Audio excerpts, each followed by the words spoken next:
Close the doors of your mind.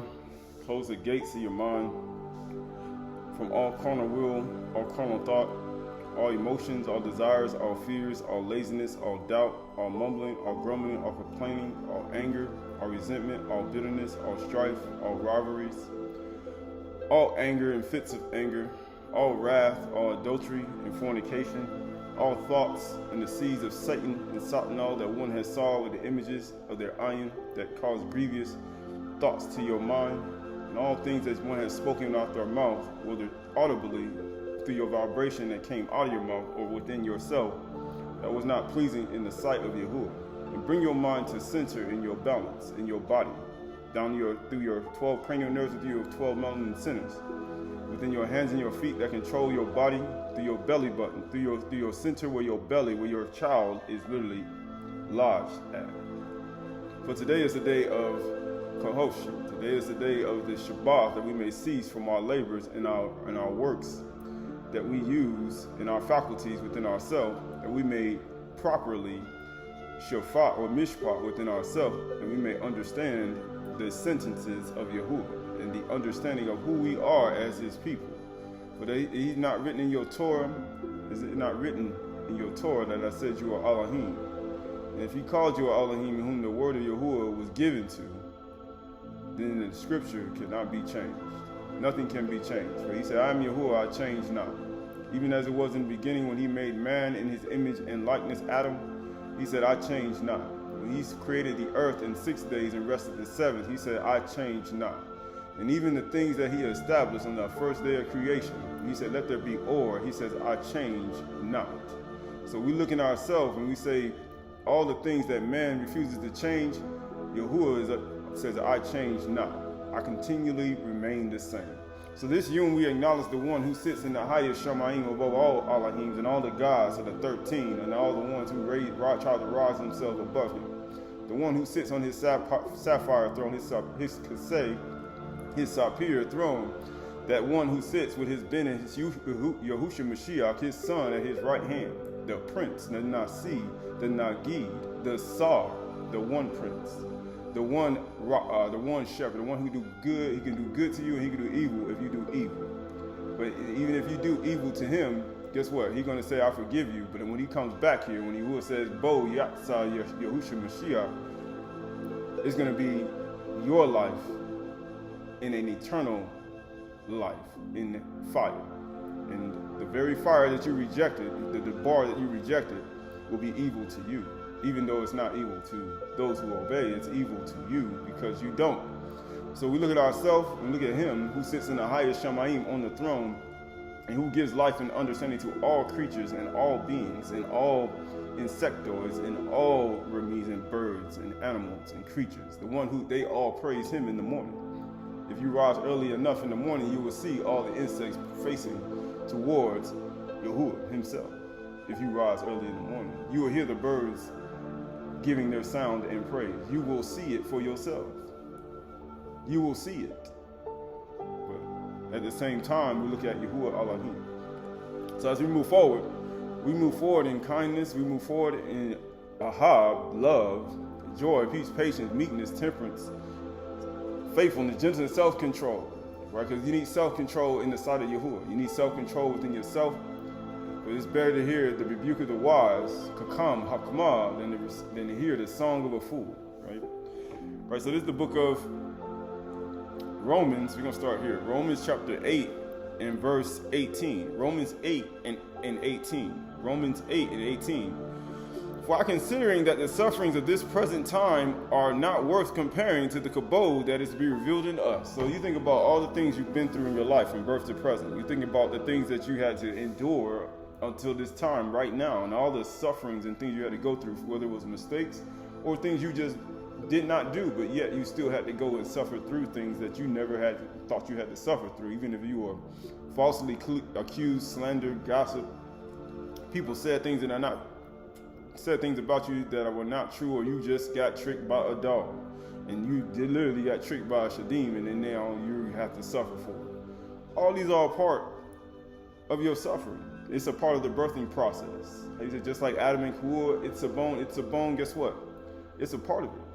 It's a part of this. Thorns and thistles and in pain, right? It's all a part of your birthing process. Just like we talk about in Dead Sea Scrolls, moving towards bitterness and resentment, and people opening their mouth and saying things about you, saying things to you. All these are a part of your birthing process. You have to endure it. And it says right here, verse 19, for creation waits with eager longing. So everything that you're going through, the birthing process of what you're going through, is a counterclockwise life. What is all creation waiting for you to do? What are they waiting for? It's a counterclockwise life. Its own pain was given after Adam fell, after Adam sinned. It was all given to him, but he said, all the creation waits for you to return back.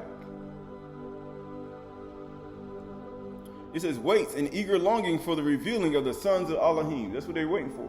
They're waiting for the revealing of the sons of Elohim. Because you know why? Because they are waiting for the rightful people to return back to where they were, so that the creation itself can be at rest again. For right now, they can't. That's what they're waiting on. You say, so they waiting on you. Yeah, the whole creation waiting on you. You say, what? Yeah, they waiting on you. Right? And it says, for the creation was subjected to futility, not willingly. What made all the creation worthless? It wasn't willingly, but because of him who subjected in hope that the creation itself will be set free from the bondage from its bondage to corruption, to obtain the freedom of the kabod of the children of Elohim. Why? Because before Adam fell, before Adam sinned, before all the things that Yahuwah made, even because all these things went into chaos. Yeah, he's waiting on you. For we know that the whole creation has been groaning together in pains of childbirth until now. Isn't that what you are?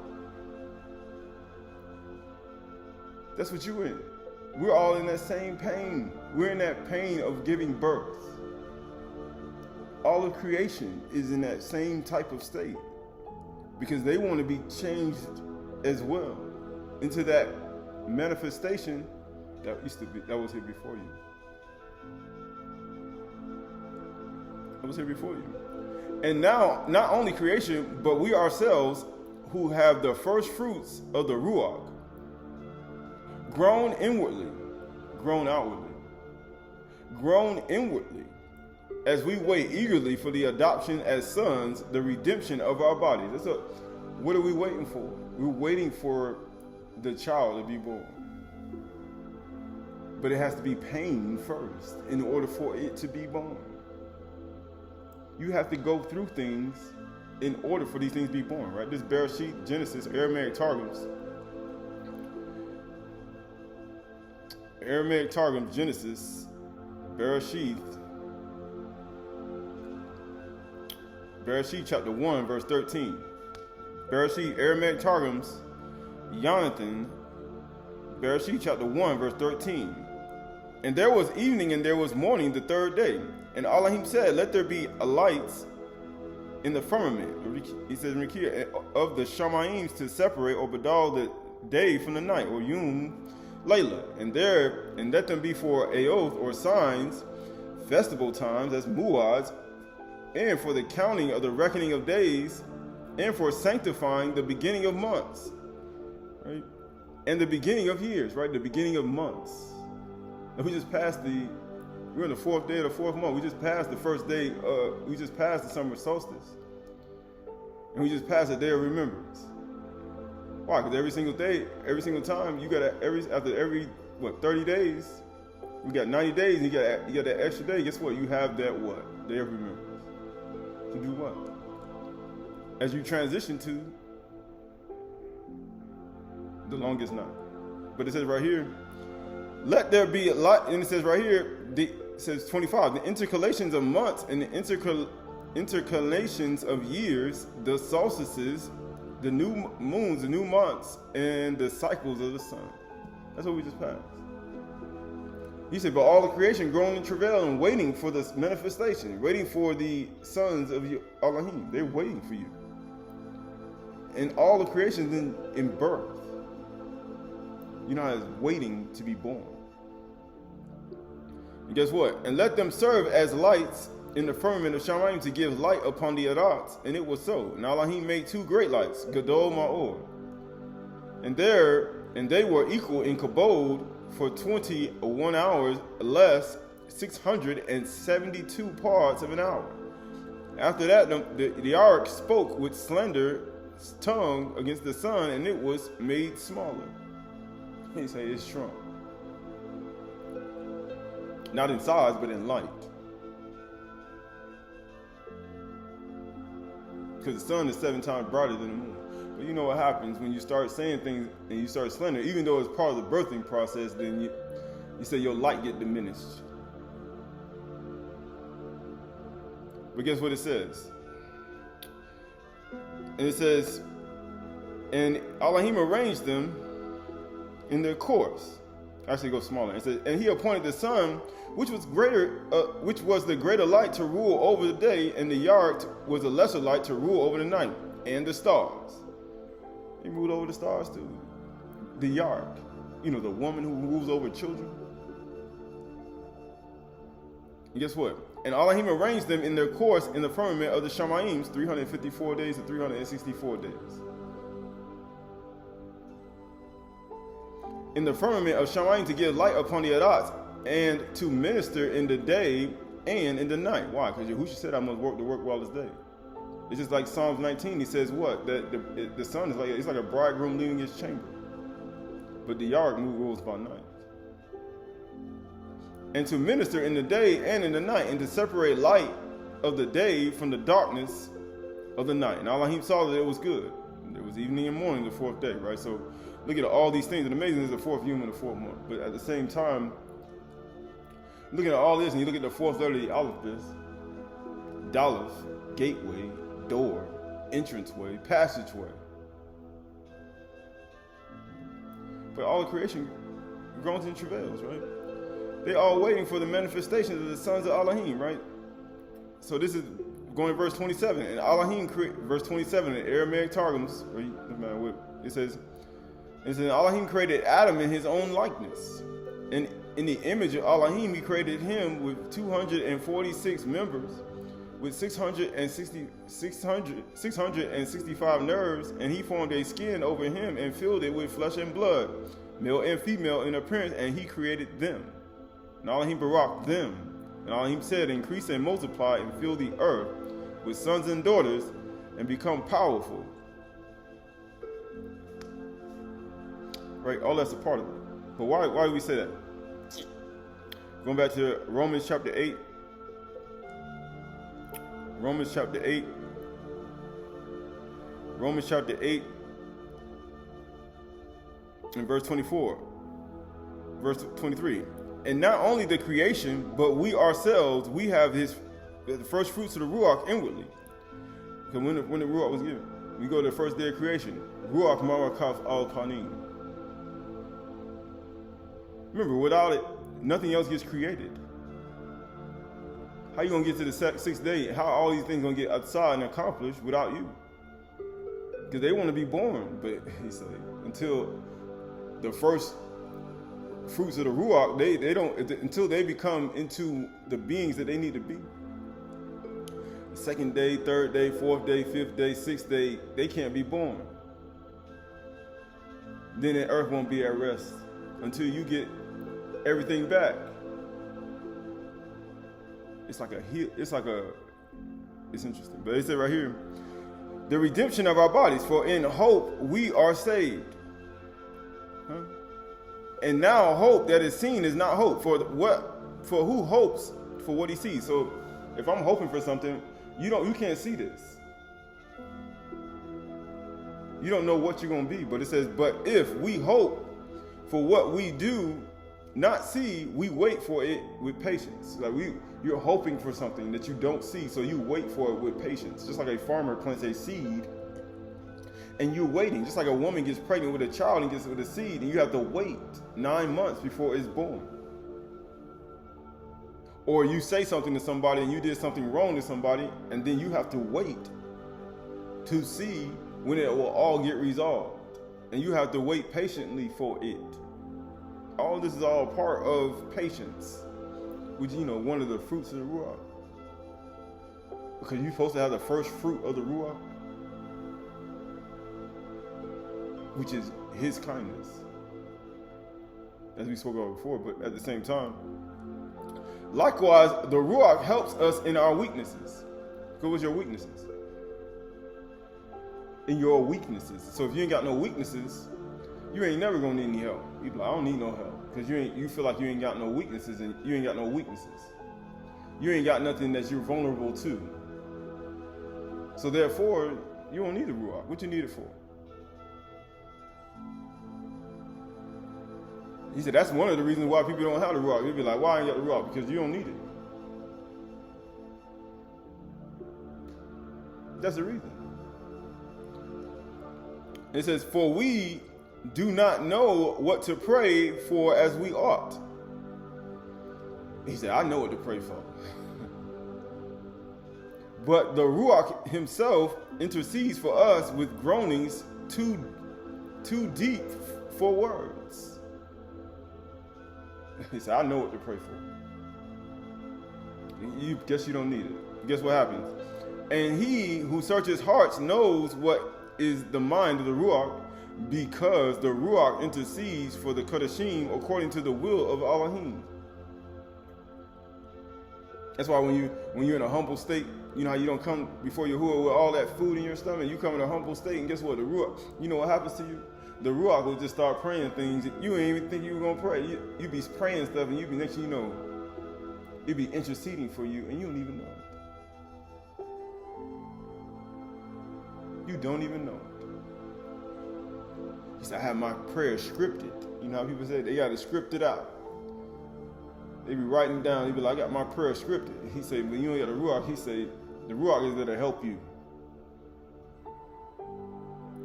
Verse 28, this is what I wanted. And we know that for those who love Elohim, all things work together for good, for those who are called according to his purpose. So what's his purpose? Right? He say, so are you called according to his purpose? You know, a lot of people say that. Let's see, this is the book of Exodus, Shamuth, chapter 9, verse 15.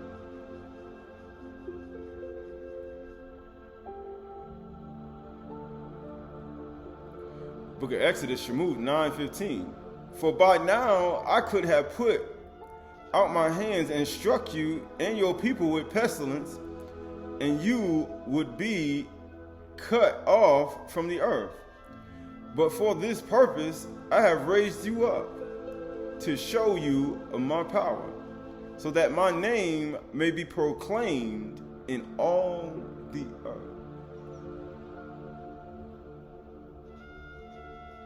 So what do you think Yahuwah's purpose is? His purpose is for his name to be proclaimed in all the earth. Because you know all the creation is in child pain. Because you know why? Because Yahuwah's name got to get in all the earth. Everything has to get in all the earth. All creation. That means every sedimentary soil. You know, all the trees. The Shemesh, Kuguk, and Yark. All the creation got to, what? His name got to be in all the earth. His name. Right? Because that's the whole point. This is the book of Psalms, Tahalim.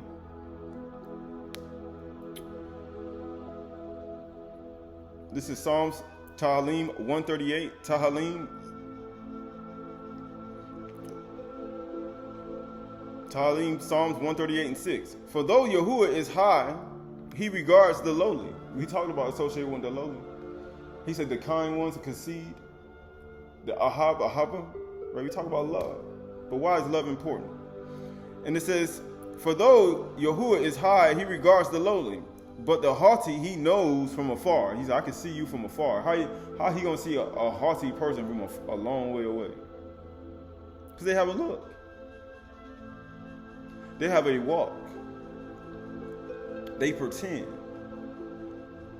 That's how. That's why when they came, Isaiah, when Jeroboam's wife came, he said, "How you pretending to be somebody else?" She tried to put on a whole new face. But it said right here, though I walk in the midst of trouble, you preserve my life. Though I walk through the valley of the shadow, you preserve my life. You stretch out your hand against the wrath of my enemies, that his name may be proclaimed in all the earth. And your right hand delivers me. Yahuwah will fulfill his purpose for me.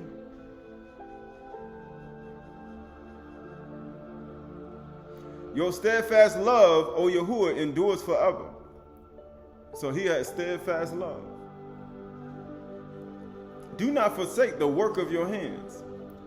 So the work of his hands. So you look at that, you look at all the things you called according to his purpose to proclaim his name, but then you see, he said he's going to fulfill his purpose.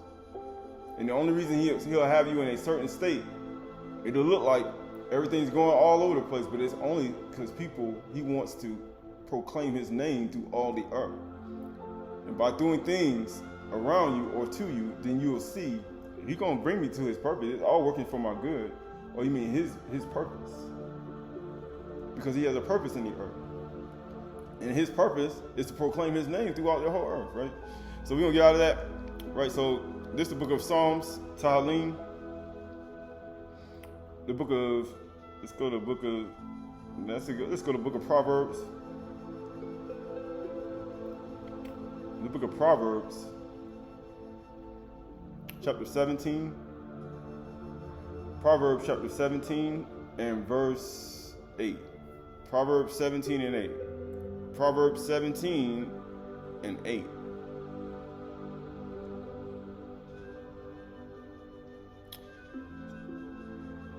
Let's see, go over to verse 7. It says, fine speech is not becoming to a fool.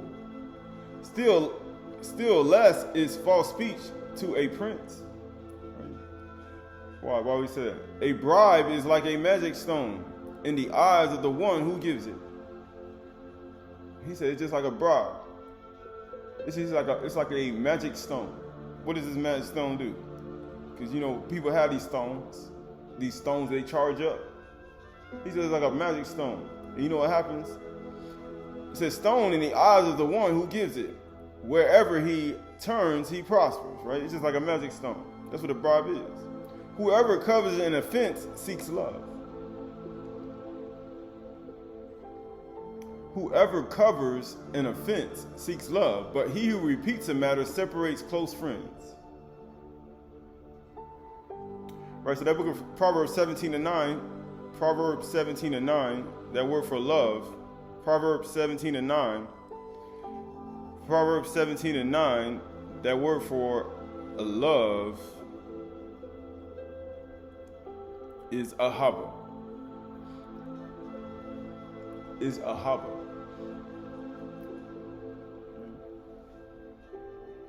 Aha, masculine, and ha, feminine.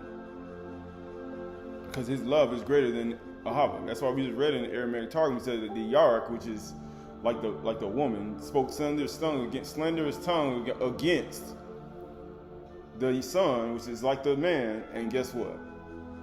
Yahuwah diminished the light. But at the same time, that word for love is ahaba, right? But he said, he that covereth a transgression, that word for cover is katsah, means to fill up, to cover, clothed. He said, you're trying to cover your transgression, you're seeking ahaba. So what is ahaba going to do? But he that repeats a matter, right? That word for repeat, or shana, a matter, that word for matter is the bar. He who repeats a word, repeats it again, separated, parad, or scatters aloof. It scatters a friend. It's what? It also means gentle. It takes away the gentleness inside of somebody when you repeat it again. After you cover your transgressions, you know how we talked about don't go back to folly. After somebody forgives you, after you repeat it again, and guess what happens? It will literally destroy the gentleness inside of that other person.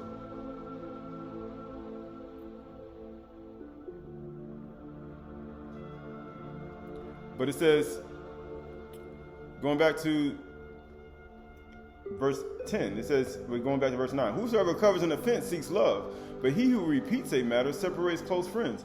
A rebuke goes deeper into a man of understanding than 100 blows into a fool. Why? Because when the fool starts talking, fine speech don't become the fool, right? Right? So this is the book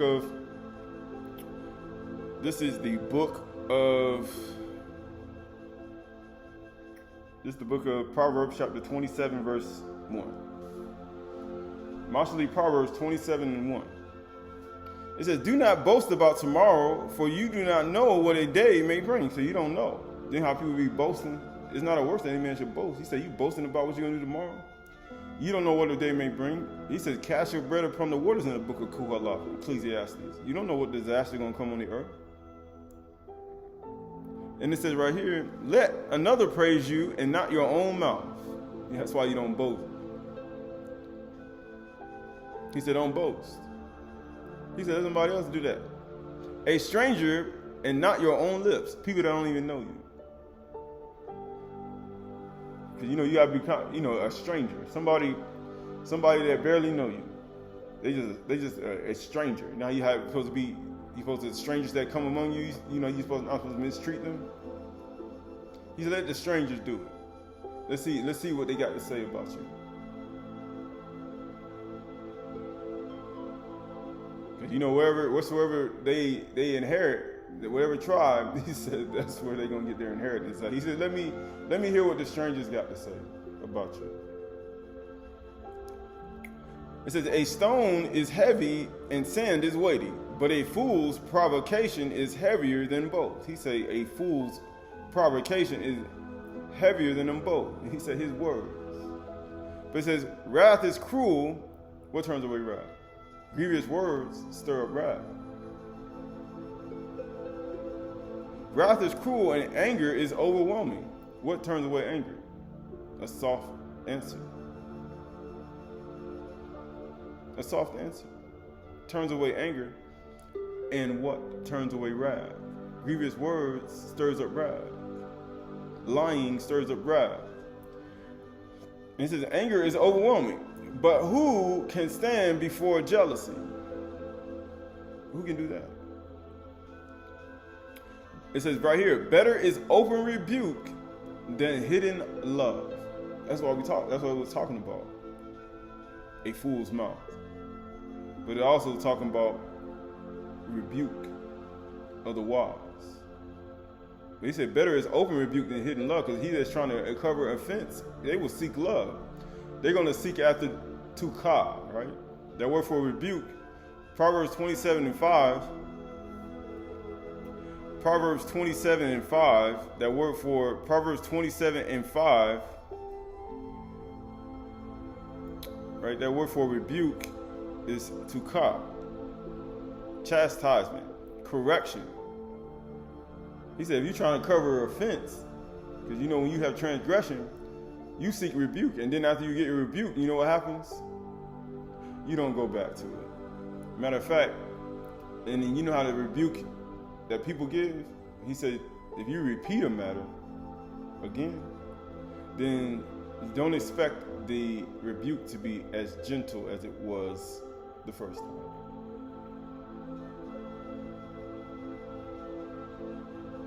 He said, don't actually think it's going to be that way.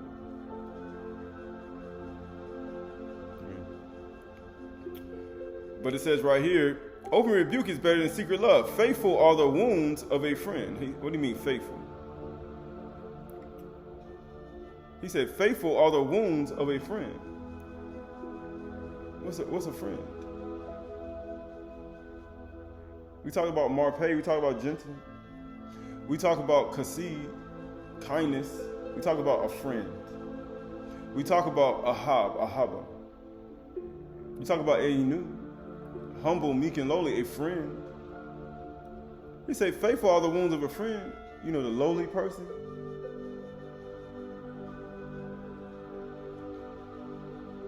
But it says profuse are the kisses of an enemy. Why would he say that? Why would he say profuse are the kisses of an enemy? Why would he say that? Why would he say that? Right? Why would he say that? Because, you know, when somebody wounds you, right, and they hate you, right, because that word for deceit, that word for enemy is athar. It means abundant or deceitful. He said the kisses. Why? Because you got to understand something. When somebody does these things for you, it creates something, right? So we're gonna get out of here. This is going to the book of Psalms 85. Psalms 85. Tahalim 85 and 9. You don't know if it's last week, but we're going back. Psalms 85 and 9. Surely his salvation is near to those who fear him, that glory may dwell in our land. Steadfast love, or he say kindness and truth meet. Righteousness and shalom kiss each other. So the person that kisses in deceit, they pretend, or they say they act like they have righteousness and shalom, but in actuality they don't. You know, because faithful are the wounds of a friend, of kasid and truth, kindness and truth, love and faithfulness. Faithful are the wounds of a friend. Right? And guess what? They meet. But righteousness and shalom kiss each other. So if you got righteousness and you got peace, then guess what? Your kiss is deceit. It's the deceitful kiss. It's just like Judas when he kissed him. He said, the one I kissed is him. Because it's a deceitful kiss. And they set him up. And he was taking, how you say, and his faithful wounds, how you say, his wounds were very faithful too. You know how a man be faithful to a woman that causes wounds to him? You know, he said, I'm very faithful are the wounds of a friend.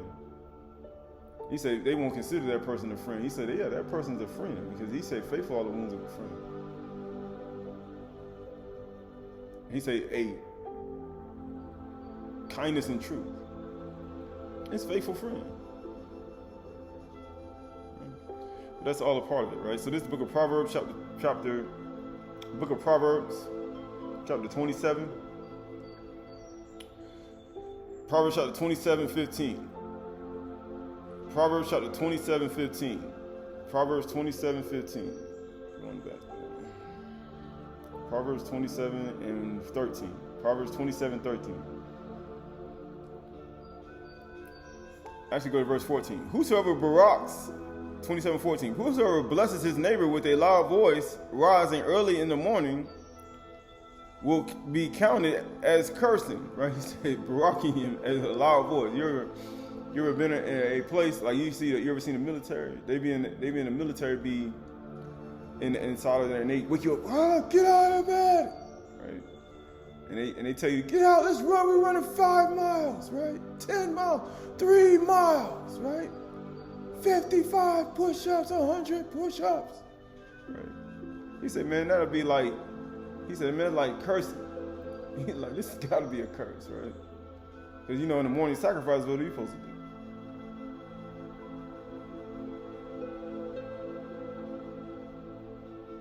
What are you talking about? What are you supposed to do in the morning sacrifice?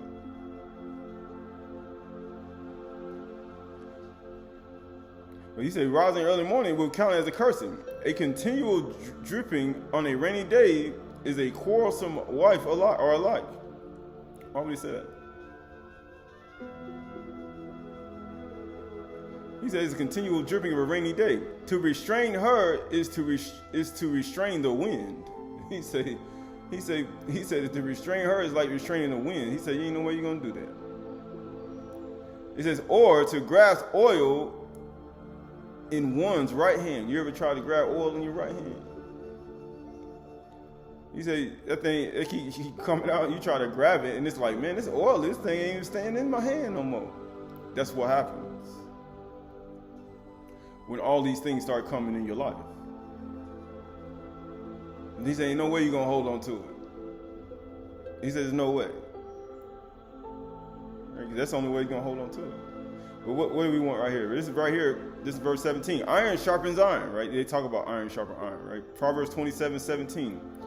Right, that word for iron is barzel or bazel. Barzel. Barzel is iron. It means implement. Implement. Implement. What do you mean implement? Implement. Kadad. He says sharpens iron, right? Implementation of it. If you ain't doing nothing, it's not going to sharpen anything. And you know what happens after that? Ain't no way you're going to hold nothing with your right hand. You're going to be like oil coming out. You're going to be coiling all over the place. And it says iron sharpen iron. And so in each sharpness, kadad, the countenance, the panim of a raya. He said of a friend. It says husband, lover. That's how you gonna do that? You sharpening the countenance of a friend, a lover. What do you mean a lover? Because you know righteousness and shalom meet together.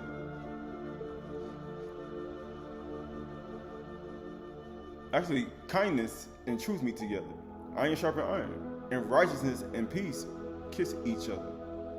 And you know what happens when you implement all these things? Iron sharpens iron. It won't be no coiling. You won't have no oil in your, it'd be like holding oil in your right hand. Ain't gonna be none of that. When you start talking about the very things that keep everything sharpened, so that one implementing things into your life that will not allow these things to take place. Or implementation of more things.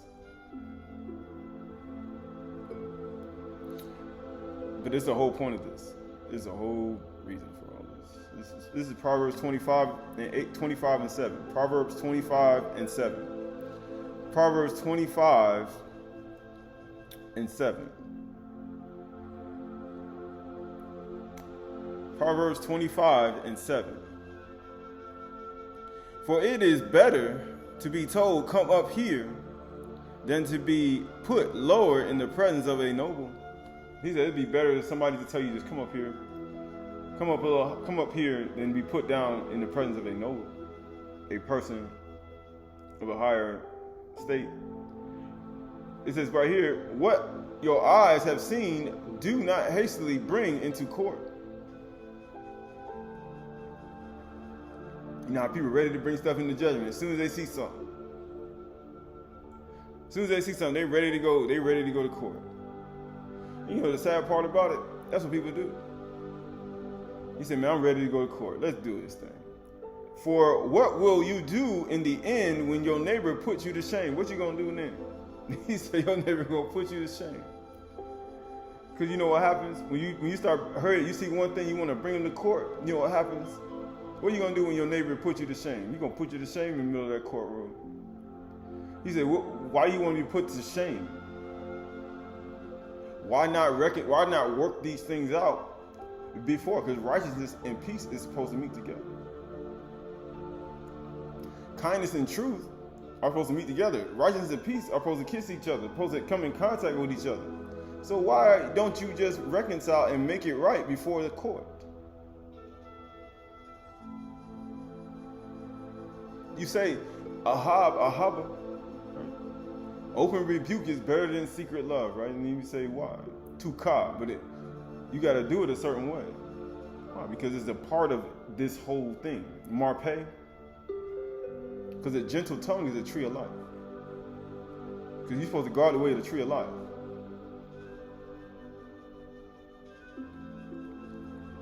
And it says right here, do not hastily bring it into court, for what will you do in the end when your neighbor puts you to shame? You talked about shrinking back. in shame at his appearance. But you know, when Yahushua comes set up the court, you know what's gonna happen. You know, all that stuff you ain't get right, all the things you ain't bring back and get right, you know what happens? He's gonna bring it to court and put you to shame. Verse 9 says, argue your case with your neighbor himself, not with nobody else. He said, go argue your case with them. Because you're supposed to iron sharpen iron. And do not reveal another secret. Once you resolve it, once everything goes, he said, don't reveal their secret. Lest he who hears you bring shame upon you, and your ill repute have no end. He said, it ain't never gonna stop. It's never gonna stop. You know how you say you get 7 years, you got a year release. Now you got 7 years, you're like, man, I finally released this thing. Man, I forgive you and everything. Then you bring it back up. Now you got another 7-year sentence. He said, it ain't never gonna stop. It's never gonna stop. 15 years? He said, yeah, it ain't never gonna stop. He said, until you argue your case with him and him alone. You know what they try to do? They try to drag you to court. They ready to, I'm taking you to court. I'm finna tell everybody. But then at the same time, all these are a part of what? People afraid to look each other in the face. Because when you're afraid to look each other in the face, what does that say? Everybody's practicing deceit. Because he said, haughty eyes, Yahuwah can see from afar.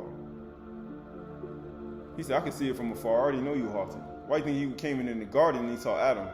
Where are you, Adam? He already knew their thoughts before he even got there. As he spoke about before, he already knew. But it says right here, a word fitly spoken is like apples of gold in the setting of silver. A what? A debar fitly spoken is like apples of gold in the setting of silver. Right, so this is Proverbs 25 and 11. Right, this is interesting. Right, Proverbs 25 and 11. Proverbs 25 and 11. Mostly Proverbs 25 and 11. Right, that word for word is debar. Of course, that word for fitly is ophan. It's like a wheel. It says meaning of a wheel. Fitly. It says it's like a fitly spoken. Of course, you know that word is the bar. The bar, right? It's like apples. That's what it says. But that word for apples is tapuach. It means an apple, a fruit, a fragrance. It's like the bar that is the bar that's fitly spoken is like apples of gold.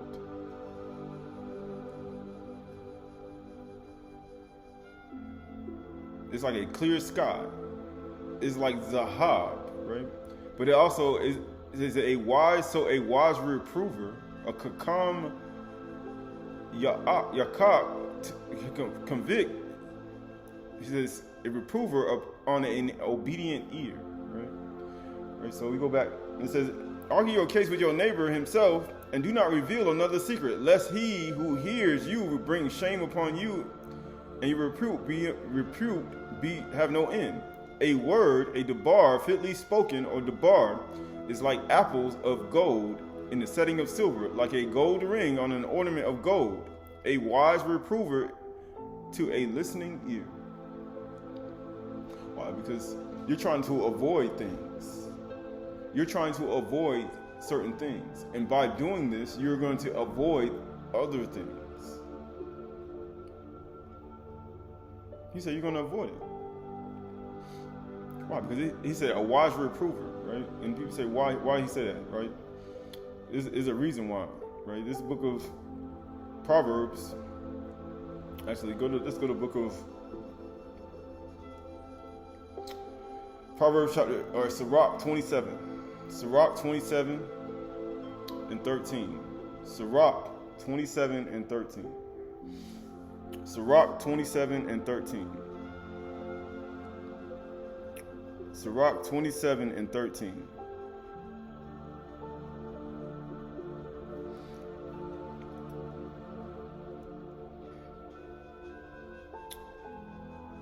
Sirach 27 and 13. It says, the discourse of fools is irksome, right? It says irksome, just like that's what fools do.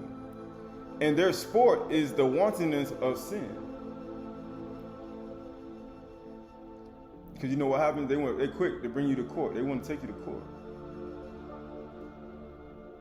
And you know what happens? The talk of him that sweareth much maketh the hair stand up upright. And their brawl makes one stop his ears, right? Because there ain't no wise, he said, a wise reprover to a listening ear. He said, man, they're going to make me stop my ears. Because you know why? Because a fool, they be swearing so much, but then they keep saying it over and over again. And you know what happens? And it says it creates what? And all the brawls and all the words and the quarreling, it makes their ears, stop their ears. The strife of the proud is bloodshedding, and the reviling are grievous to the ear. Why do you think Yahushua said, Peter said he gave us his steps, who did no sin, there was deceit found in his mouth. When he was reviled, he reviled not back. But it was grievous to his ear, because grievous words stir up wrath. Because it was lying. Proverbs, go to Proverbs chapter 15, verse 1. Proverbs chapter 15, verse 1. Mostly Proverbs chapter 15, verse 1.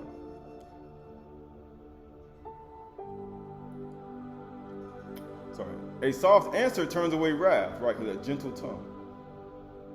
A soft answer.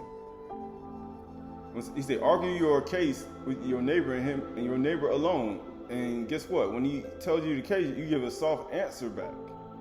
And by doing that, gentle tongue, you turn away wrath from your neighbor.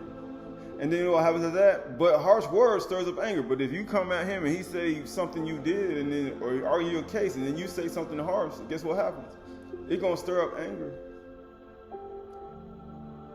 You lie, it's gonna stir up anger because the person already know what happened. And you know what happens? Verse 2 says, the tongue of the wise commends knowledge, because iron sharpens iron.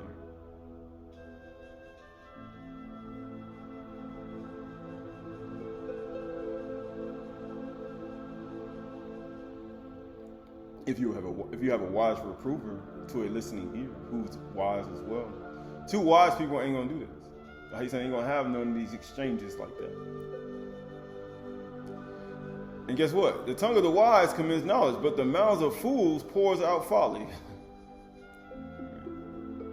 That's how it goes, right?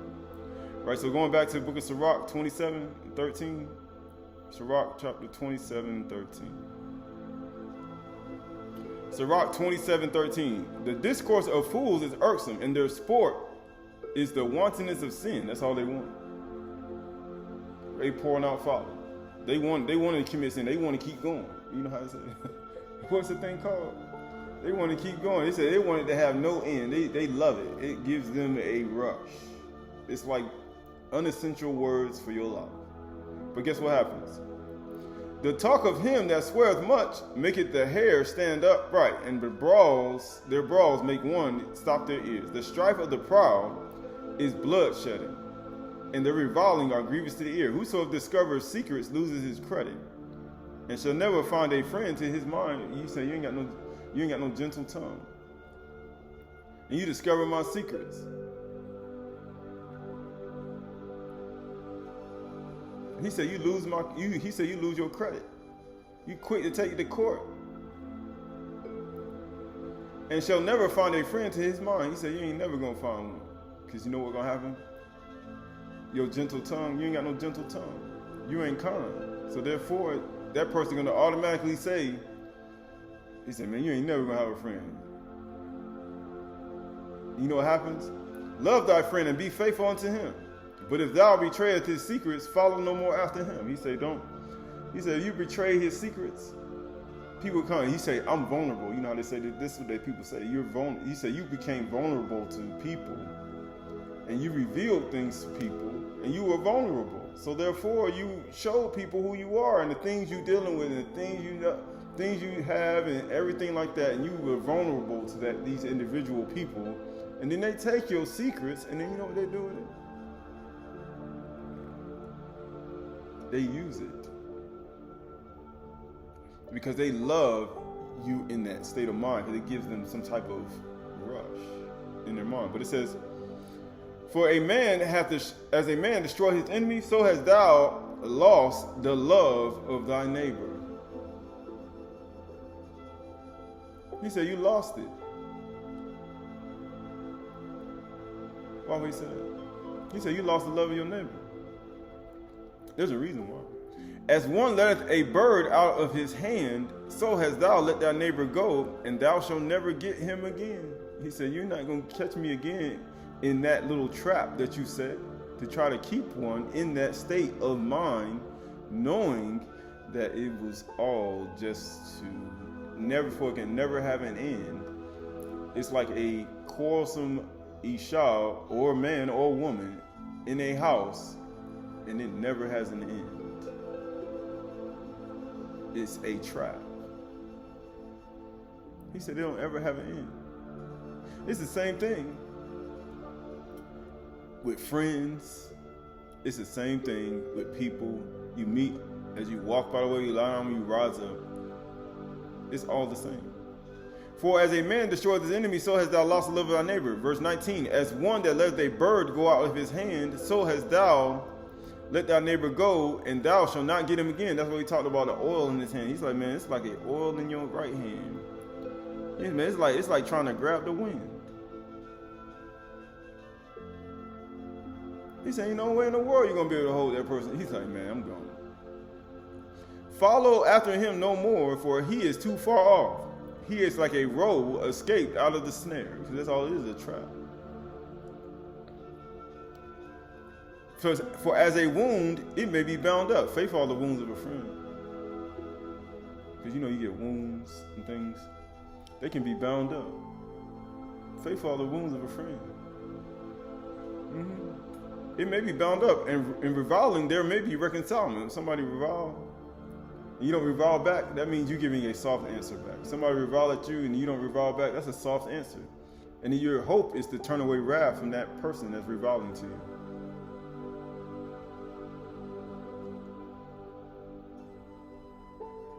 To not give grievous words or lie to a person who's saying things that you did, and you just say, yes, I did do that. I'm sorry, I apologize. And you know what that does? It turns away anger from that person. And then what you got to do? You got to suffer the consequences of, if it was something that you did, you got to suffer the consequences, and you got to take it patiently. As Peter Coffer. If you did wrong, you should take it patiently. He said, Yahuwah's chastisement. He said you take it patiently, but if not, he said that's what Yahuwah. He said if you ain't doing nothing and you still take it, he's like, yeah, that's the person. That's a person that really understands what I'm trying to do. To understand how to bear things that you had nothing to do with. That's what Yahushua did. You got to do it. It says, verse 21, as the wounds they may be bound up, and for reviling there may be reconciling, but he that betrayeth secrets is without hope. He said, ain't no hope. You betrayed the person's secrets. He that winketh with the eyes worketh evil. What do you mean winking with the eyes? You know, wink. What do you mean wink with the eye? He said, you working evil. What do you mean wink with the eyes?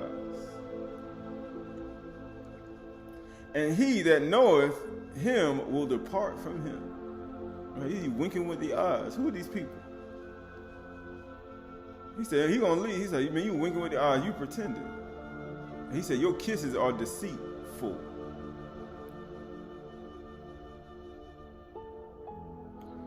Right, you coming in contact, and he said, you know how people say, in my space. They say, in your space. But he said, but actuality, you coming in my space is deceitful. He said, he that winketh with the eye worketh evil, and he that knoweth him will depart from him. When thou art present, he will speak sweetly. How you say?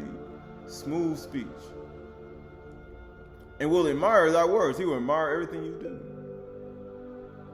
But you know what happens? But at the last, he will wreathe his mouth and slander thy sayings. I have hated many things, but nothing like him, for Yahuwah will hate him. Right?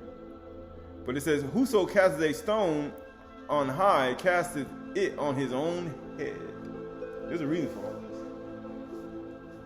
He said, you cast it on your own head. There's a reason for this. Right? There's a reason for this. And a deceitful stroke shall make wounds. Whoso diggeth a pit shall fall therein. He said, you're going to fall in your own pit eventually. So don't dig one. And he that setteth a trap shall be taken therein. Don't do it. Don't plot. Don't scheme. He said, you're going to fall in your own pit. You're going to fall in your own trap. And you know what happens after that? He that worketh mischief, it shall fall upon him. It's going to fall on you. It's going to fall on you. And you know what happens after that? And he shall not know whence it cometh. He said, you ain't even going to know when Yahuwah going to beat you over high. You know how he said? You know how we say, he said, man, I know your day coming. He said, you don't know when it's going to come either. But eventually it's going to come. But verse 28, mockery and reproach are from the proud. That's why in the Dead Sea Scrolls it talks about it's a part of the birthing process. Everything that he had to go through, darkness will come me. I put on all black, I'm in sackcloth and ashes. People saying all these things about me, but all these are part of the birthing process. Because these are proud people. They don't have the gentle tongue and the heartfelt understanding. They don't have that kindness. They don't have that peace and truth. They don't have that kindness and truth. They don't have that righteousness and peace. Therefore, when they come in contact with you, the only thing they're trying to do is affect your fruit. And therefore, it's proud. It's just a proud. But vengeance as a lion shall lie in wait for them.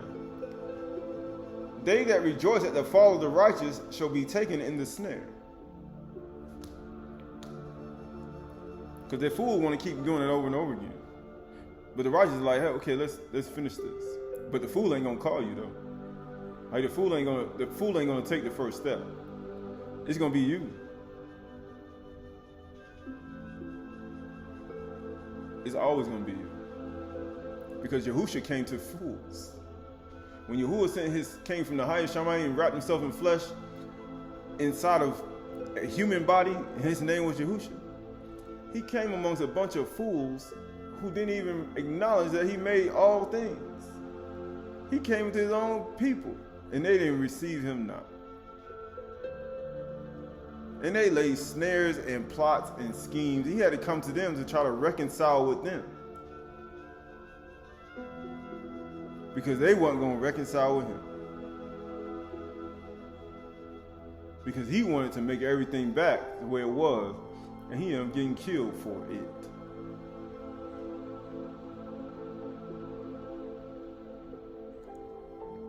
They that rejoice at the fall of the righteous shall be taken in a snare, and anguish shall consume them before they die. Malice and wrath, even these are abominations. Right, because you talk about the things that Yahuwah hates. He said you're supposed to hate the things Yahuwah hates, and the things he accepts in the Dead Sea Scrolls, right? But it says, and the sinful man shall have them both. He said you shall have them both. But there's a reason why. So why we did this? There's a reason why. Right, this is the Aydah Chdsh. This is the Odes of Solomon. Odes of Solomon. Let's go to Aydah Chdsh. Odes of Solomon, chapter 13. Odes of Solomon, Aydah Chdsh 13. That's not it. Yeah. 13 and 1. Aydah Chdsh 13 and 1. Odes of Solomon, Aydah Chdsh 13 and 1.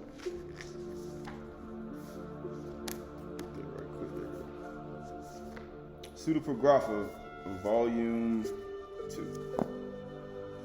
Pseudepigrapha, volume 2. It says, behold, Yahuwah is our mirror. Open your eyes and see them in him, and learn the manner of your face. He said, learn it. What do you mean, learn it? Learn the manner of your face. When you look in your face, what do you got? You got two nose, because you know the off. You got your two ayin, your eyes.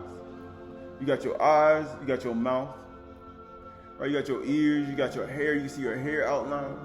You know, when you look in the mirror, you can see, you got your tongue, your teeth, right? You got so many different attributes. You got, some people got little wrinkles here to show the indentation. Some are beautiful, right? Some marks that people don't want. He said, learn your face, right? Because some of the marks on your face are there for you to see your mistakes. But you know what people try to do? They try to cover their mistakes. But Yahuwah said, I can see the haughty from a long way away. I can see him from afar. But it says right here, and learn the manner of your face. Then announce praises to his Ruach. Because all creation grown travail for the manifestation of the sons of Elohim. They're in pain in birth. You're supposed to be the first fruits of the Ruach. It says, and learn the manner of your face, and then announce praises to his Ruach, and wipe the paint from your face, and love his Kudash, and put it on. Then you will be unblemished at all times with him. What do you mean unblemished? What does he mean by that? He said, remove all this stuff from your face, and you will be unblemished in his face. There's a reason why he said that. People say, why he said that? Because there's a reason why he said that. There is a reason why he said this, right? So this is the book of, this is Joseph and Asenath. Joseph and Asenath. Joseph and Asenath, I think it's chapter...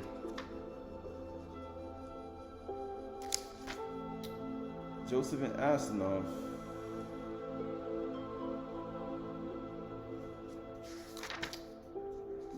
Let's go to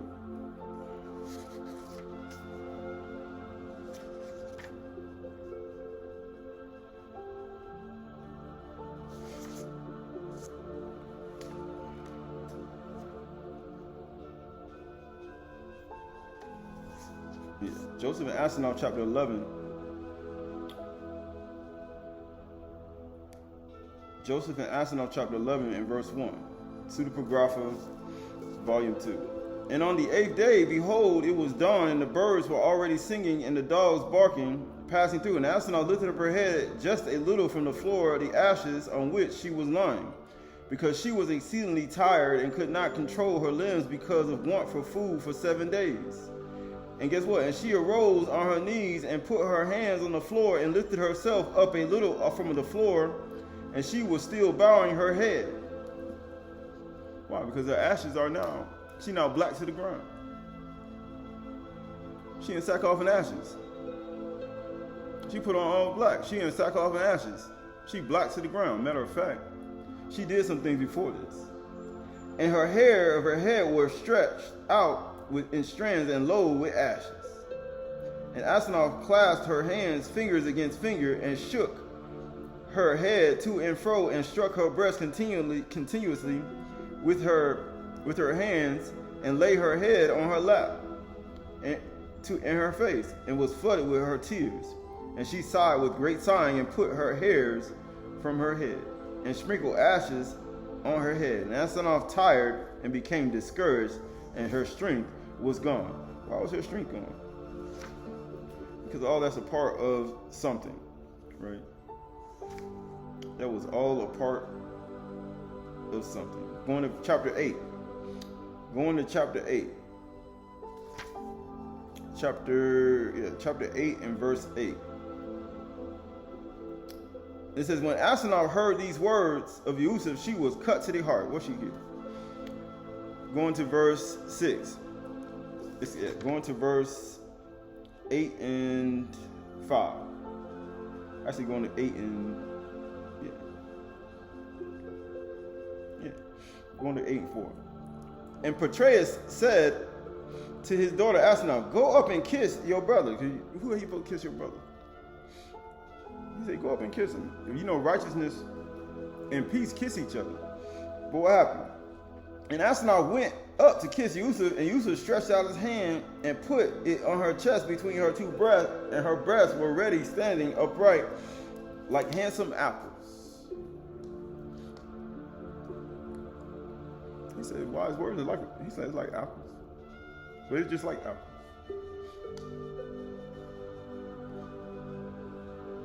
A wise rebuker is like apples of gold. But guess what it says? And Yusuf said, it's not fitting for a man who worships Elohim, who blesses his mouth with mouth, the living Elohim, because you're supposed to barak him in the ruach, and eat the bread, the blessed barak bread of life, and to drink the barak cup of immortality, and anoint himself with barak ointment and incorruptibility, to kiss a strange woman who will bless her mouth with dead and dumb idols, and eat from their table bread of strangulation, and drink from their libations and cups of insidiousness, and anoint herself with ointment of destruction. For any man who offer any other Elohim other than Yahuwah, he said they'd be devoted to destruction. He said it's not fitting. But a man who worships Elohim will kiss his mother and his sister who is born of his mother, and his sister who is born of his clan and family, and wife who shares his bed, all of whom bless with their mouth the living Elohim. He said those are people I'm gonna be kissing. Likewise, for a woman who worships Elohim, it is not fitting to kiss a strange man, because this is an abomination before Yahuwah Elohim. So we talk about abominations. He said 6 things Yahuwah hates, 7 are abominations. He said, you know, the things that Yahuwah, we talked about Dead Sea Scrolls, he said you're supposed to hate the things Yahuwah hate, and the things he chooses to hate.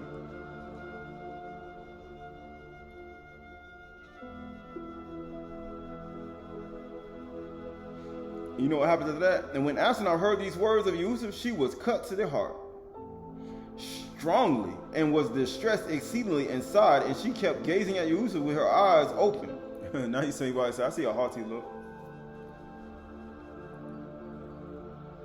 With her eyes. Why do you think he said that? He said, I can see your eyes. And it says, and was distressed exceedingly, and sighed, and she kept gazing at Yusuf with her eyes open, and her eyes were filled with tears. Now she's starting to cry. And Yusuf saw her and had mercy on her exceedingly, and was himself cut to the heart, because Yusuf was a meek. He was Aynu. He was humble. He was meek. He was Aynu, because you know that Aynu gonna inherit the Aydahs. He was Aynu. He was meek.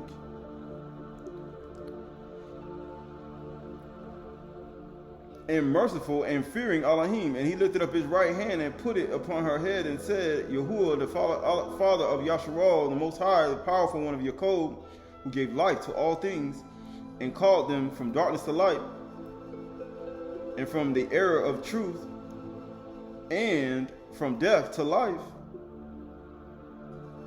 You, Master, barak this Bethula virgin, and renew her by your ruach, and form her anew by your hidden hand. Right? And what happened after that? Going to chapter 9. And Asenath exceedingly were great joy over Yusuf's blessing, and hurried, went to an upper floor of herself, and fell on her bed exhausted, because in her there was joy and distress, and much fearing and trembling and continuous sweating. And she heard all the words of Yusuf, right? And guess what she did? And which he had spoken to her in the name of the Most High, and she wept in great bitter weeping, and repented of her infatuation with the gods whom she used to worship, and spurned the idols, and waited for evening to come.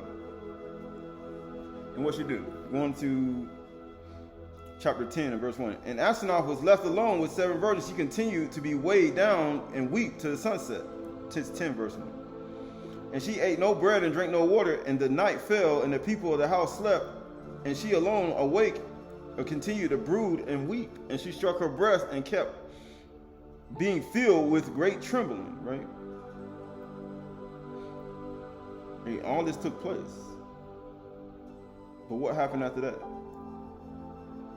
Because there's something that she did that one needs to pay attention to. And we going to verse 9, 10 and 9. And Asenath arose and opened the door quietly and went into her chamber where the chests containing her ornaments were, and opened her coffer and took out a black, somber tunic. And this was her tunic mourning when her younger brother died. And in this Asenath dressed and mourned for her brother. And she took her black tunic and carried the chamber and closed the door firmly. And guess what? And slipped and bolt across it, right? Why? Because she didn't want something to happen, right? And guess what happens right here? Going to verse 11. And Asenath hurried and going to verse 12. Verse 13. And Asenath hurried and took all her gods that were in her chamber. And what happened? The ones of gold and silver, because the wise reprover is like gold and apple and silver. You know what happened? Who were without number, and ground them into pieces, and threw all the idols of the Mizraim, Egypt, through the window looking northward, from the upper floor to the beggars and the needy person. And Asenath took her royal dinner and fatlings, and the fish and the flesh and the heifer and the sacrifice of her gods and the vessels and their wine and oblation, and threw everything through the window looking north, and gave everything to the strange dogs. And Asenath said to herself, by no means must my dogs eat from the dinner, from the sacrifice of idols, but let strange dogs eat those. She's like, my dogs ain't gonna eat them, but he said, my dogs ain't gonna eat them, right? So this is the book of, this is the book of, it's the book of 1 Kings chapter 21 and verse 17. 1 Kings chapter 21 and verse 17. Aleph Malachim 21:17. Then the word of Yahuwah came to Eliyahu the Tishbite, saying, arise, go down to meet Ahab, king of Yasharal, who is in Samaria. Behold, he is in the vineyard of Naboth, where he has gone to take possession. And you shall slay him. You shall say to him, thus says Yahuwah, you killed and also taken possession. And you shall say to him, thus says Yahuwah, in the place where the dogs licked up the blood of Naboth, so the dogs lick up your own blood. Why? And Ahab said to Eliyahu, have you found me, O my enemy? He said, have you found me, O my enemy? He answered, I have found you because you have sold yourself to do what is evil in the sight of Yahuwah.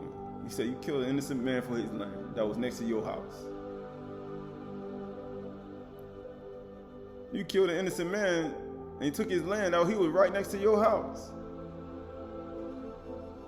Behold, I will bring disaster upon you. That's why he said, cast your bread upon the water. You don't know what disaster is going to happen. Is going to come. I will utterly burn you up and cut off from Ahab every male, bond and free, in Yasharal, and I will make your house like the house of Jeroboam the son of Nebat, like the house of Baasha the son of Ahijah, for the anger to which you have provoked me, and because you have made Yasharal to sin. And Isabel, Yahuwah also said, the dogs shall eat Isabel within the walls of Jezreel. Anyone belonging to Ahab who dies in the city, the dog shall eat. Anyone of his who dies in the open country, the birds of the Shamayim will eat. So you see Yahuwah casting judgment on Isabel, worshiper of Baal, the daughter of Athabal, sign of Baal. She worshiped an idol. She an idol worshiper. But then you see Ahab getting punished for it. But then you see why. Yusuf was like, you know it, I ain't gonna kiss no woman who baraka her mouth with idols. He said, that's an abomination in the sight of Yahuwah. And you know what happened after that? She repented and threw her idols out the window.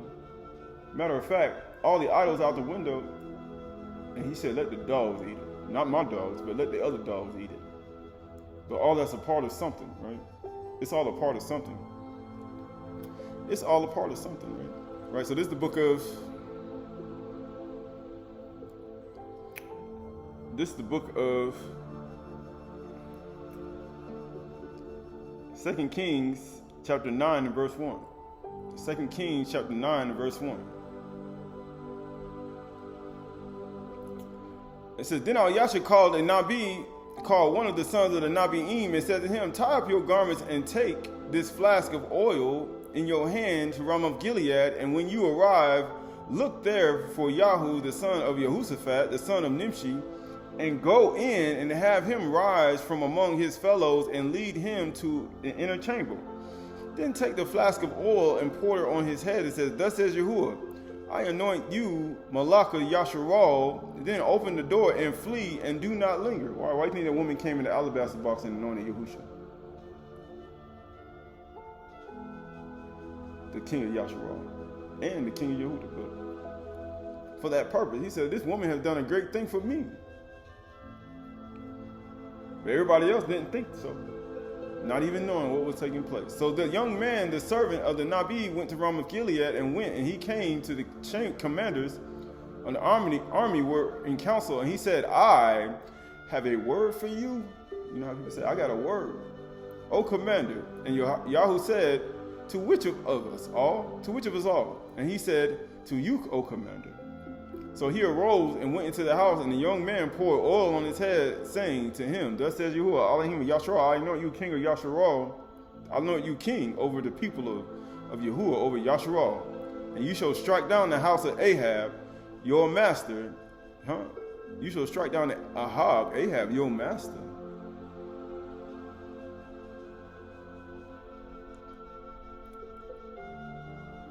So that I may avenge on Isabel the blood of my servants, the Nabi'im, and the blood of all the servants of Yahuwah. He said, I'm going to get them back.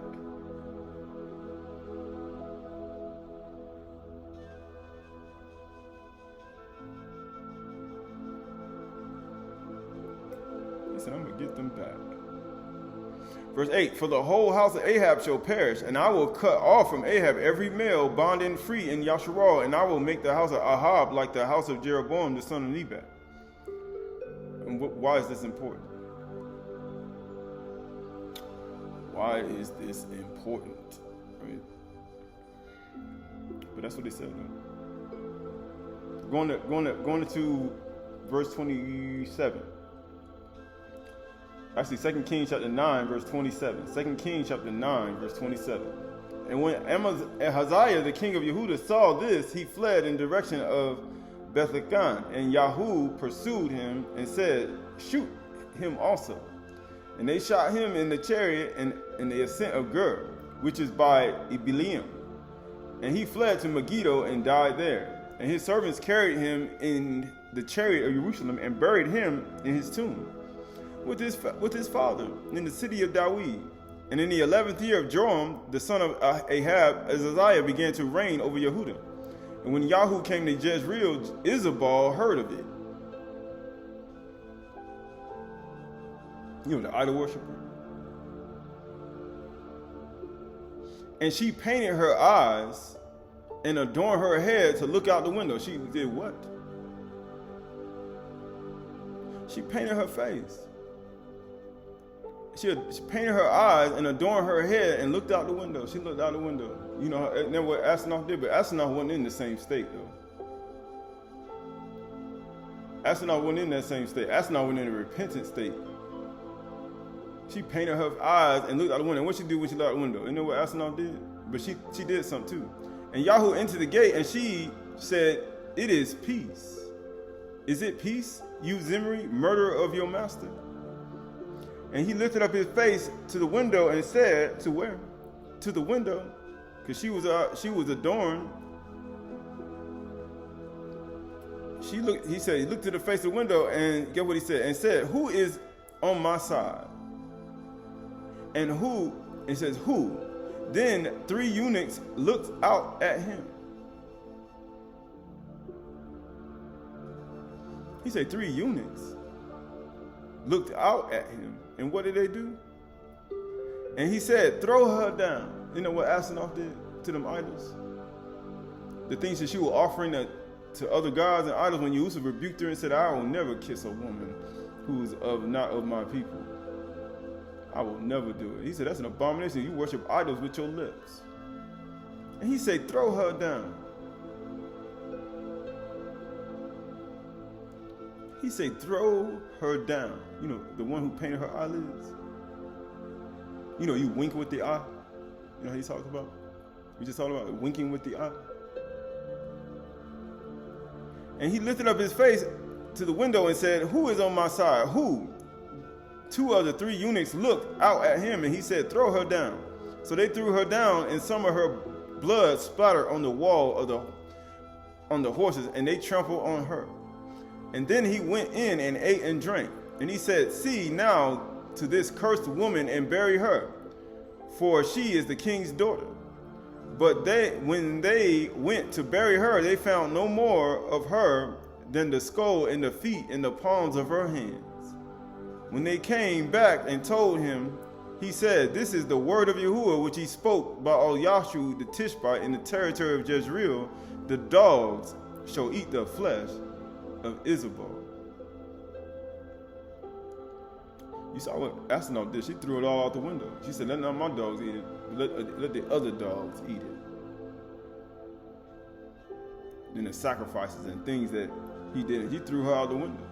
And she painted her face too. And you know, we just read in the Ode Shalom, he said, Yahuwah is the mirror. He said, remove that paint from your face. Why? Because you're an idol worshiper. He said, remove it. You covering up things. He said, you know you're an idol worshiper. You know you ain't supposed to be with that person. You know you ain't supposed to be. You pretended. He said, you pretended. He said, you pretended, right? So they're going to, this is Yirmiyahu chapter 4. Jeremiah, I believe, yeah, I think it's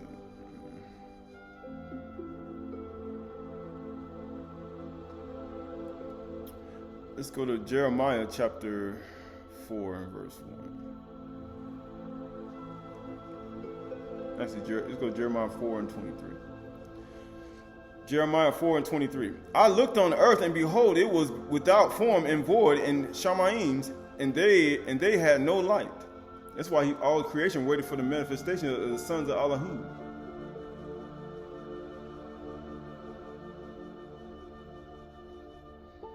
He said, where my sons and daughters at? And I looked on the mountains, and behold, there was quaking. Because his voice going to shake the earth. He said, quaking. And all the hills were moved to and fro. It was an earthquake.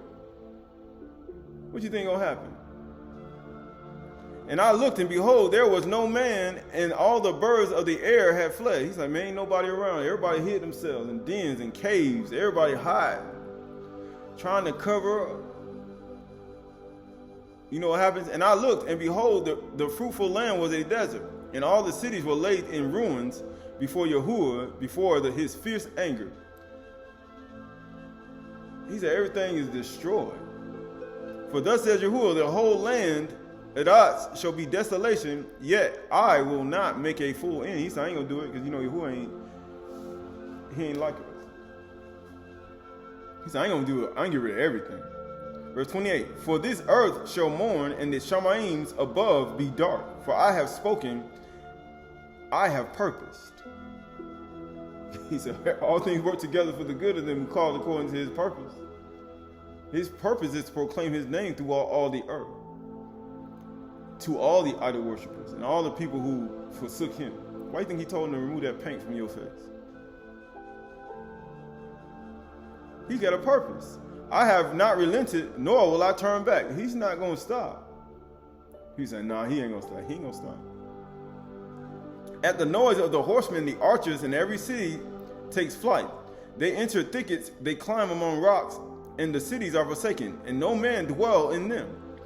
And you, O desolate one, what do you mean that you dress in scarlet? What you put on that red stuff for? In scarlet. And you adorn yourself with ornaments of gold. What you doing that for? You know, a wise rebuker is like apples of gold. You know, that fruit, you know, in the garden that's supposed to have that gold and still in the ground, and that silver that people be taking out and make this karma system. You know that type of wisdom. It says that you adorn yourself with ornaments of gold, that you enlarge your eyes with paint. You did what? You know, you enlarge your eyes with paint because you want people to see your eyes. You know what Isabel did? She painted her face. She was an idol worshiper. She set people up to get killed, nail booked, because of her greed and her deceit. And you know what happened? She painted her face because she's an idol worshiper. And you know what happened after that? He said, the dog's gonna eat you. And that's what Asenath did when she threw out her face. That's why Yahuwah, it says, our memory. He said, remove the paint from your face. He said that you enlarge your eyes with paint. In vain you beautify yourself. He said, your lovers despise you, they seek your life. He said, what do you mean by that? This is Jeremiah chapter 4 in verse 30. Jeremiah chapter 4.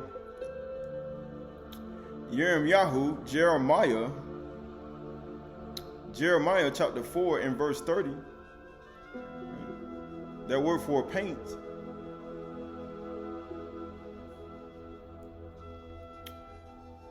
That word for paint is pook.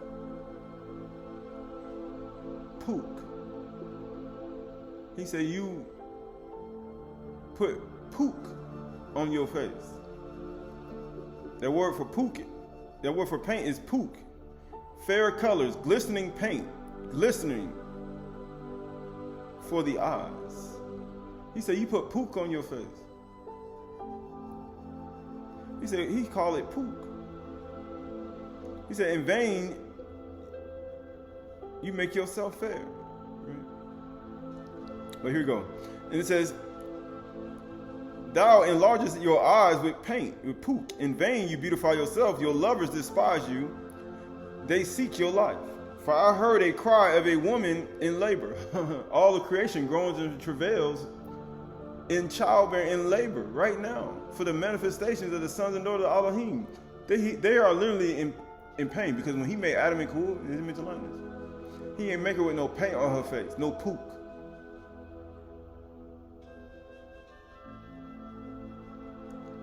Covering up her idol worship and worshiping other Elohims. He didn't do that. He didn't do that. You only worship Yahuwah and him alone. You worship Yahuwah and him alone. He said, you don't need no pook on your face. I am your mirror.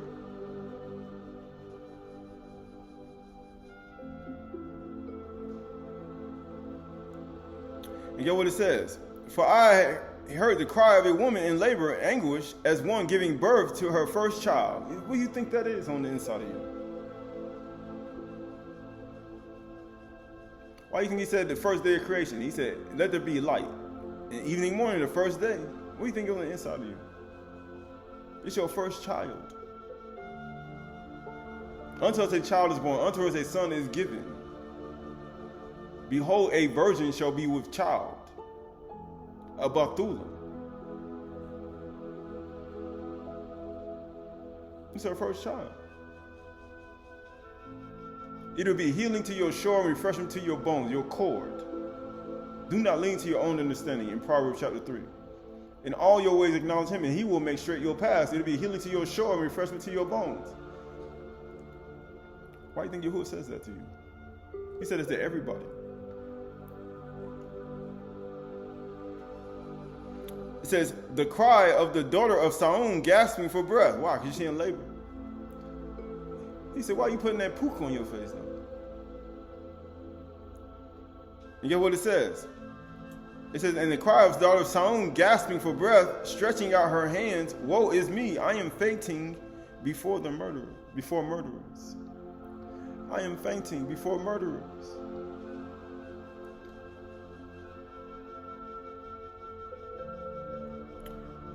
Right? Because that's all important, right? So we're going to this is first Enoch. First Enoch.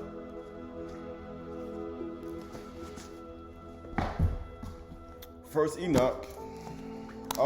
First Enoch.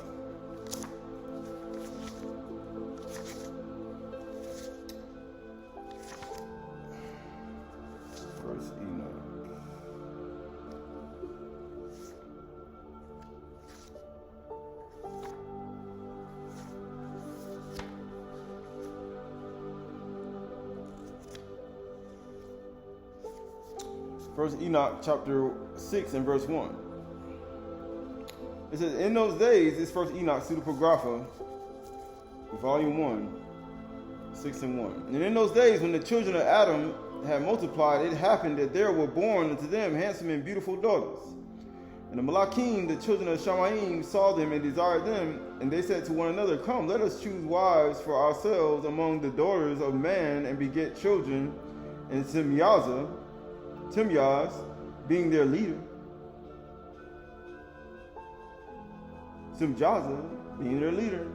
said to them, I fear that perhaps you will not consent to this deed should be done, and I alone will become responsible for this great sin. By this, all responded to him, let us all swear an oath and bind every one among us for a curse and abandon suggestions, and not abandon the suggestions, but to do this deed, right? All that's a part of it. Right, going to 8. First Enoch 8, pseudepigrapha, volume 1, chapter 8. Right.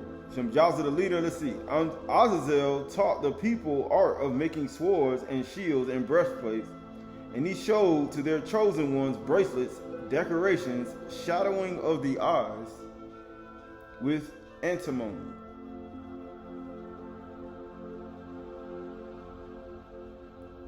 He said, all the creation groaned in travail for the manifestation for the sons and daughters of Elohim. He said, but there are other teachings in your heart and your mind. He said that one has to remove because Yahuwah is your mirror. Right, so that word that meaning, you look at that word antimony. Right, that word, you look at that word for antimony, right, that definition. You know, they put these words in here. Antimony.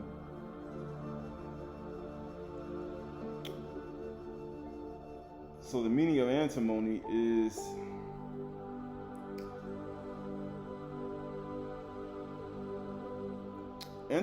a metalloid element, diverse use, primary alloy, flame, and retardants and semiconductors, right? But that's what it says right here. It says antimony is a chemical element. It has a symbol of Latin, a luxurious gray metal or metalloid. It is found in nature mainly in minerals of stibnite. That's what they said. Right?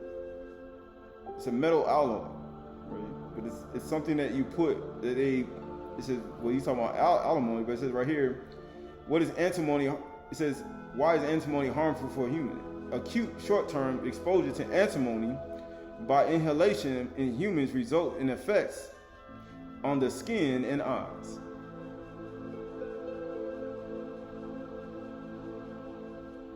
Respiratory effects such as inflammation of lungs, chronic bronchitis, chronic emphysema are primary effects noted by chronic long-term exposure to antimony in humans via inhalation.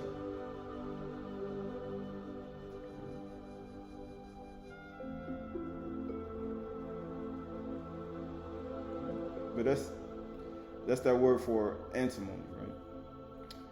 It's also used in bullets. Some other things. But it says right here, it says in ornamentation, the beautifying of Azazel taught the people the art of making swords and knives and shields and breastplates, and he showed their chosen ones bracelets, and decorations, and shadowing of the eyes with antimony, ornamentations, the beautifying of the eyelids.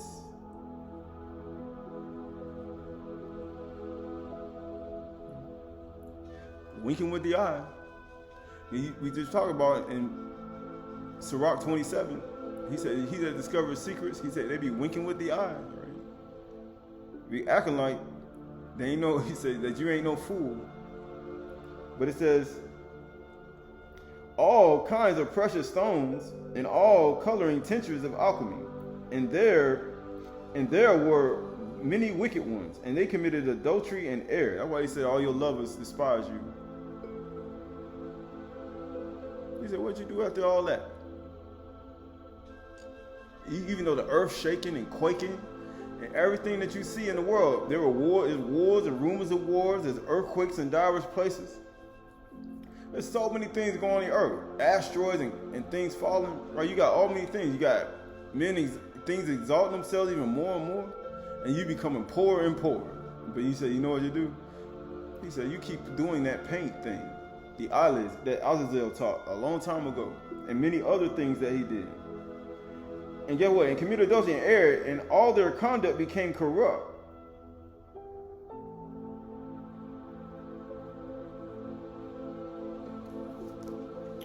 He said all their conduct became corrupt. You know what happens after that? And Amoros taught incantations and cutting of roots. And Amoros resolving of incantations, and Barikel astrology, and Coriel the knowledge of the signs, and Tamiel taught the seeing of the stars, and Adriel taught the course of the moon, as well as deception of man. And the people cried, and their voice reached unto Shamayim. All that took place, right? All that took place, right? But all this is important, right? Because we know the Aynu, we talked about Aynu during Pesach, even coming out of Mizraim.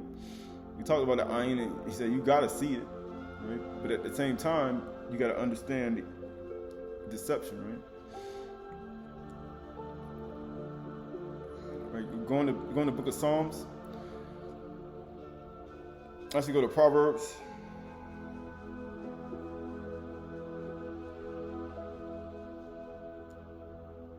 Proverbs chapter 30. Proverbs, Mashali chapter 30 and verse 7. Proverbs 30 and 7.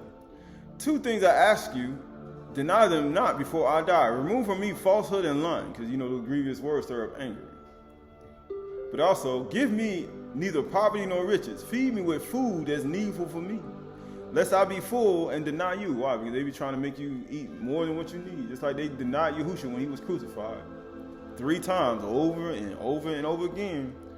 But Yahuwah remembered, they only flesh. And he said, forgive them, Father, for they know not what they do.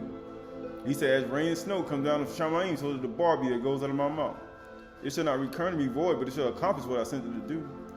It says, lest I be full and deny you and say, who is Yahuwah? That's what's going to happen. Or lest I be poor and steal and profane the name of my Elohim. Do not slander a servant to his master. He said, don't do it. Why? Lest he curse you and you be held guilty.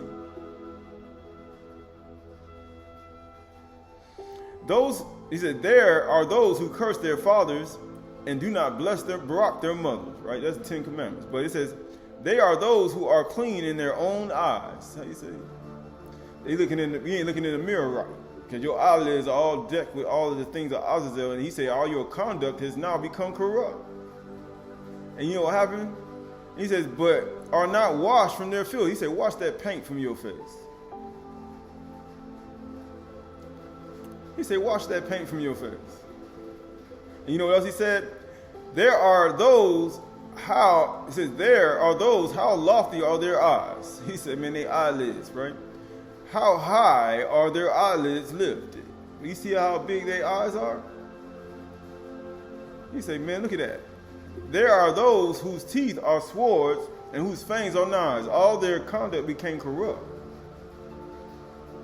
It became corrupt to devour the poor off the earth and the needy from mankind. He said, look what happened to these people. The leech has 2 daughters. Give and give. He says, 3 things are never satisfied, for never say enough. Sheol, the barren womb, the land never satisfied with water, and the fire that never says enough. He said they ain't never got enough, right? All that's a part of what? All that's a part of the actual people being lifted up in their heart and their mind, right? Right, so going to the book of, it's raining. It's going to the book of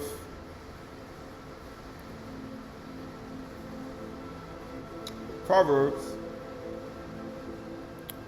chapter 21. Marshally Proverbs chapter 21 and verse 1.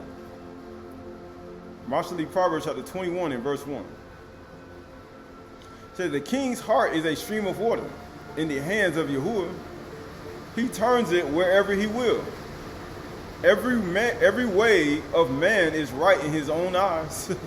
He said, your haughty eyes, it's right in your own eyes. But Yahuwah weighs your heart. To do righteousness and justice is more acceptable to Yahuwah than sacrifice. It says, haughty eyes and a proud heart, the lamp of the wicked, are sin. He said it is sin.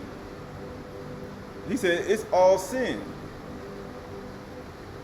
Why do you think Azazel was teaching everybody all that? It's all sin. And by doing so, it creates what in people's heart?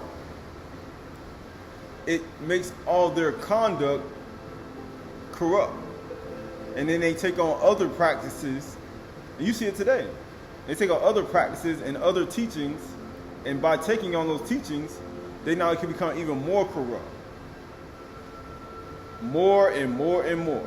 Right, verse 5. The plans of the diligent lead surely to abundance. But everyone who is hasty comes only to poverty. The getting of treasures by a lying tongue is a fleeting vapor and a snares of death. Right? But all that's a part of it. All that's a part of it, right? Right, so this is the book of Yeshayahu, Isaiah. Yeshayahu, Isaiah chapter 5 and verse Yeshayahu chapter 5 and verse 11. It says, woe to those who rise early in the morning that they may run after strong drink. Isn't that what people do with haughty eyes? They do that. And it says, who tarry late in the evening, and as wine inflames them, and that's what happens to them. You get drunk. They go all the way to the evening time. He said, we getting ready, right? And guess what happened? They have a lyre in their harp and tambourines and flutes and wine at their feast. But they do not regard the deeds of Yahuwah. They ain't looking in the mirror. He said they forgot the image and likeness of Yahuwah. They don't regard the deeds of Yahuwah. What were the deeds of Yahuwah? The things he created in the beginning. Because all creation groans and travails on the inside, that one in child labor, that they may be waiting for the manifestation of the sons and daughters of Elohim. But everybody went after the teachings of some Jaza, Azazel, Amaros. They went after the teaching of Tamael. They went after the teachings of Asmodee and Asmodeus, and Adal and Aldi and Al-Salbi. They went after the teachings of Bakan. They went after the teachings of Abiwi and Ataf and Succubus and Ichabus. They went after the teachings of other beings. Then they followed after these Shadim. Right? The things that came from, they said, that issued from their body. The bodies of some Jaza. And all the 200 who committed adultery and fornication with women. It says, and they have, it says right here, verse 13, therefore my people go into exile for lack of knowledge. So he putting you in exile because you got lack of da'ah. Your lack of knowledge is what got you in this state of being. Their honored men go hungry. They do what? Their honored men go hungry. Why would their honored men go hungry? Because nobody has respect anymore. Nobody has respect anymore. So therefore, your honored men go hungry. and their multitude is parched with thirst. He said they ain't gonna give you no bread and no, they ain't giving you nothing. They parched with thirst and they hungry. Therefore Sheol has enlarged its appetite. He said, man, look at here. Sheol has now enlarged itself, its appetite, and opened its mouth beyond measure. The portal is opened up so big. It's so huge right now, the portal right now. And the nobility of what? Jerusalem. No, the nobility of Jerusalem. Jerusalem, you know, the nobility of it. And her multitude will go down, her revelers, and he who exalts in her. Because it's always been about Jerusalem. You know, the city on earth, you know, the one on earth that everybody corrupted. You know, the one on earth that everybody just totally neglected. The one on earth where everybody was haughty with eyelids, painting their face, not looking in the mirror. You know, the one that people brought the teachings of other beings inside of it and walked after their ways and their thoughts and their rakia and walking after the nature of the higher malakim and the beings. Yeah, he's talking about you. Jerusalem, right? He's talking about them. But why would he say that? Why would he say that? Verse 15, Yeshayahu 5:15, man is humble, because he's going to instruct the humble in a way. They are Aynu. Man is humble and each one is brought low. And the eyes of the haughty are brought low.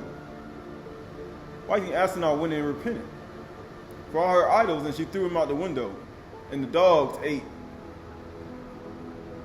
of the sacrifices.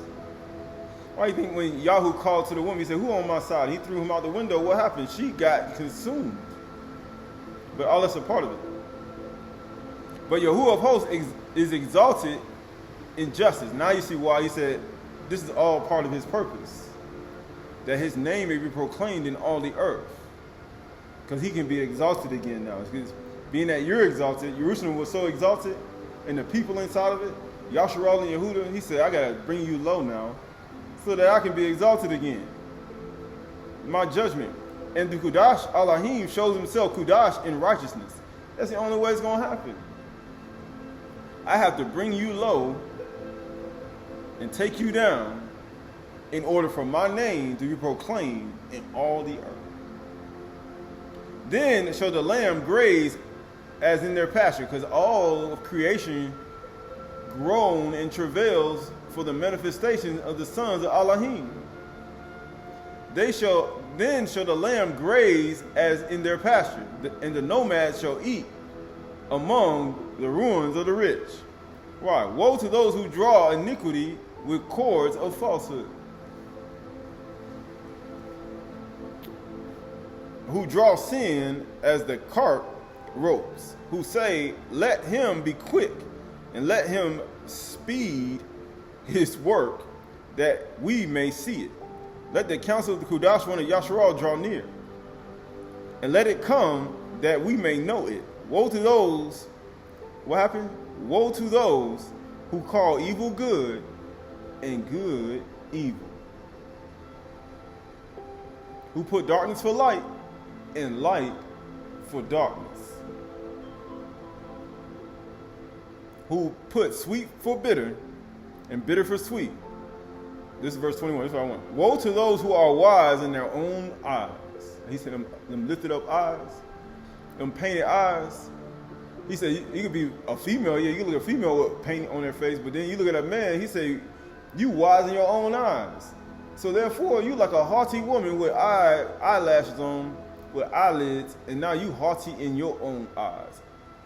And you want, look at me, and all your ways have become corrupt. You just like a woman with eyeshadow on. And shrewd in his own sight. Woe to those who are heroes at drinking wine. You're drunk. You just like them. It says, and valiant men in mixing strong drink, who acquit the guilty for a bribe. That's what they do. And deprive the innocent of his right. Right? Who deprive the innocent